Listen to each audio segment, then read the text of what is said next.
దేశ రాజధాని ఢిల్లీలో పెరుగుతున్న ఎయిర్ పొల్యూషన్ పై ఆగ్రహం వ్యక్తం చేసింది సుప్రీంకోర్టు. గాలి నాణ్యత పడిపోతూ ఉంటే ఎయిర్ క్వాలిటీ మేనేజ్మెంట్ కమిషన్ ఏం చేస్తుందని ప్రశ్నించింది.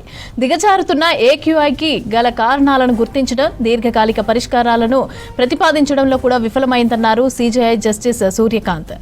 తమకు ప్రజల నుంచి భారీగా ఫిర్యాదులు, సలహాలు వస్తూనే ఉన్నాయని తెలిపింది కోర్టు. జనవరి 2న సమావేశం ఏర్పాటు చేసి మరో 2 నెలల తర్వాత నివేదిస్తామనడాన్ని తప్పుపట్టింది.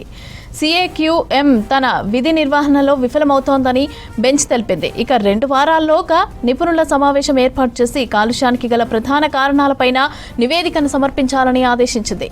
ఇక ఇప్పటికే ఢిల్లీ సరిహద్దుల్లో టోల్ ప్లాజాలను కూడా తాత్కాలికంగా మూసివేయాలని ఆదేశించింది సుప్రీంకోర్టు. ఎయిర్ పొల్యూషన్ పరిష్కారానికి దీర్ఘకాలిక ప్రణాళిక లేదా అని సిఏక్యూఎంను నిలదీసింది సుప్రీంకోర్టు. కేవలం స్టేటస్ నోట్ను మాత్రమే సమర్పించడంపై ఆగ్రహం వ్యక్తం చేసింది. సమస్యకు గల కారణాలను గుర్తించడానికి ఐఐటి, టీఈఆర్ఐ వంటి సంస్థల సహాయం తీసుకోవాలని సూచించింది. ఇప్పటికే ఉన్న డేటాను కూడా సేకరించడం వల్ల తొందరగా పనులు మొదలు పెట్టవచ్చునని తెలిపింది సుప్రీం ధర్మాసనం. అలాగే తీసుకుంటున్న చర్యలను ప్రజలకు తెలిసేలాగా పబ్లిక్ డొమైన్లో పెట్టాలని ఆదేశించింది.